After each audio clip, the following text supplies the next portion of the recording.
Erinnya lya Mukama lyebazibwe. Musumba erinnya lyange yenze Robert Sonko.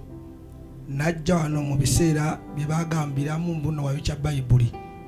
Nali siri musajja mulokole, nali ndi mu Church of Uganda, era famire yange yonna okuva ku jjajja ba Church of Uganda eri Kyebando Kisalosalo ye waffe gye nali mbeera. Naye lumu waliwo omubuulizi w'enjiri yava Namirembe, kuba nali muweerezera, nali ndi mu kwaya mu kanisa. Omubuulizi yava Namirembe gwe bayitako okujja okutusabisa nga bwe basindika abantu baabwe mu makanisa olwa pulogulaamu yaabwe nga bw'ebeera. Yajja n'ayogera ku kikolwa eky'abalokole, n'agamba waliwo abantu be twajjiddwa ne twajjirwa abalokole mu nsi muno. Omulokole omu yayokeza Bayibuli.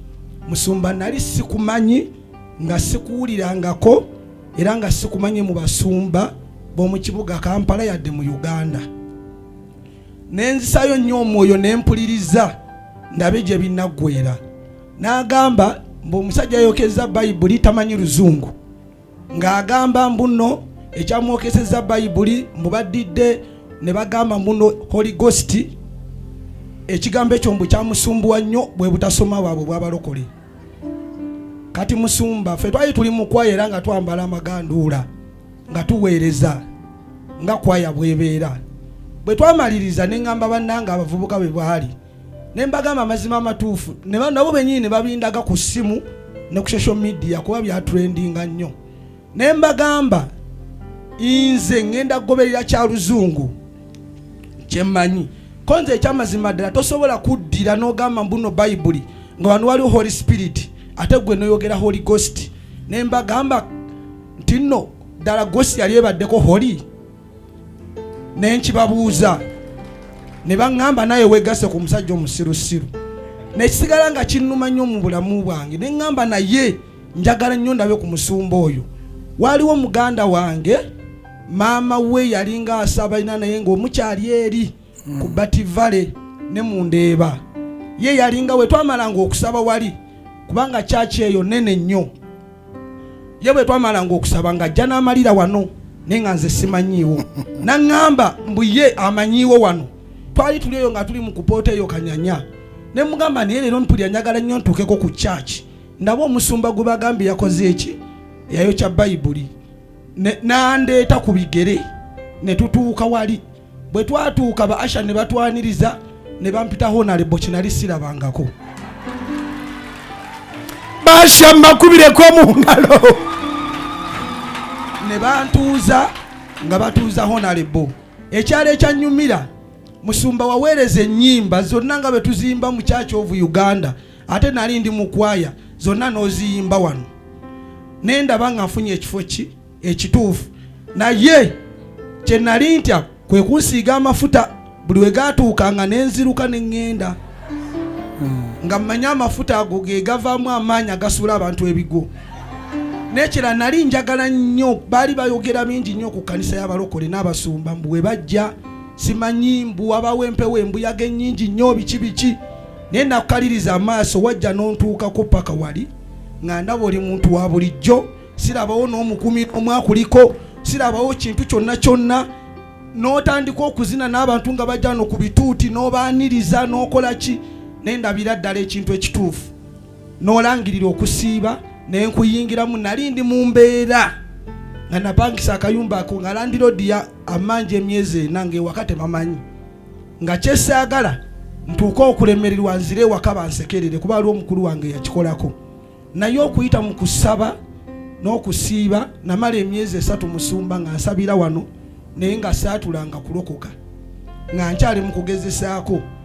Naye lumu mukwano gwange yankubira essimu nampita ye Nansana ne ŋŋenda ne mmulaba enkeera waalwo naŋŋamba ne mwegerako mukyalo we twavaayo nampa emitwalo 32 naŋŋamba nsasule landiroodi.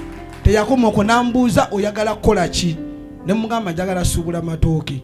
Naŋŋamba noonya ekifo, we nakifuna nansasulira ekifo emyezi 6. Nampa ne kapito wa mitwalo 7. Ne ntandikirawo okuva n'olwo ne mbeera nga ku rediyo nga bwe nsaba. Kati olukuŋŋaano lwasooka olwa Vision Night yali Namboole mwogwo omwaka oba yali 2017 nenfuna safari era nagisaba wano Mukama n'agimpa n'engenda yeyiganga. Baali batumye ssente Musumba, bannange bwe twagenda nabo bonna ne baba mu ssente ne badduka ne bavaayo. Nenfukamira wansi naye ng'enjiri njiwulira naye ng'okulokoka ekyamazima ddala njatulira ku leediyo naye nga sinaba kubikakasa bulungi. Ne ŋŋamba ku olwo bannange baasibako ebintu bya inginiya ne bagenda. Nenfukamira wansi bannange baali babiri nga bakuba matatu. Ne mbagamba leero kansabe Katonda wa bugingo wanankolera ngenda kulokoka. Naye nga nabo nali mpereza nabo mu Church of Uganda Musumba.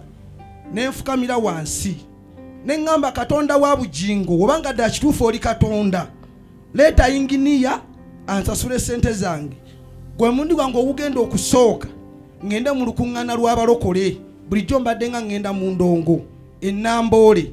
Ne mugamba Mukama ekyokulala genda njatula obujulizi Kanani era nja kuwena n'obujulizi ate bwe nnaalokoka sigenda kubivaamu. Musumba nali naakamalizayo nti okusaba essaala bwe nti bweppa ne nteeka amazzi mu baketi nfuluma ŋŋende naabe nkomewo nkube ne bannange emata tuba n'ababiri. Omusajja yajja nga avuga emmotoka ng'alinganga agudde n'eddalu. Twali mu kigo eyeyiganga eyo gye twali tugenze ku safaari naye nga neeweesigamu omuti gw'omuyembe ng'ogwo nga bakugamba abasajja baamu bakabona baamu vaawo omuti ogenda gumenya nga tuli mu kigo eyo ne tugamba niba neewulira abasajja abaweereza ba Mukama. Naye bwe nateekawo nti amazzi mu baafu mba nfulumawo nti omusajja yaleeta emmotoka baamukubira essimu ne bamugamba bali bakubbye. Kumbe ndowooza yali malayika yagamba omwana waffe ayogedde bugingo akkiriza agambye wonna omukolera agenda kwatulayo Pastor Bugingo obulokozi. Mugende mangu mangu. Omusajja emmotoka gye yavuga yatuukira ku nze naŋŋamba tolina gy'olaga. Ani naani abagenzi ne mbamubuulira. Bwe naba mubuulira naŋŋamba yitawo manja ssente mmeka ne tubalansinga nampa paka ku zero balance. Mu ddakiika eyo wandizikubye n'amaanyi n'akaluulu naawe ekyoyagala wonna wooli kitwole Musumba n'otuukiriza obweyamo bwo nentuukiriza obweyamo bwange Musumba n'olokoka. Najja wano era nadduka emisinde nenjatula obulokozi enkeera walo kuba omusajja yamala n'atuvuga n'atuleeta n'atuleka we bweyogerere nentambula neŋŋende wakere bwakera ku makya. Musumba era wanjatuza obulokozi wano ku kituuti 2017 mu mwezi gw'omwenda ng'ennaku z'omwezi 23.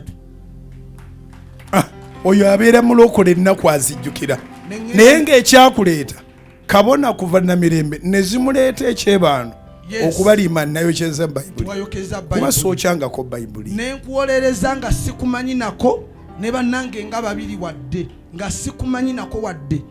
Bwe bamanya abewaffe nti ndokokedde wano maama wange yali asabira eri nga mukyasabira mu ndenga ye yali mulokole.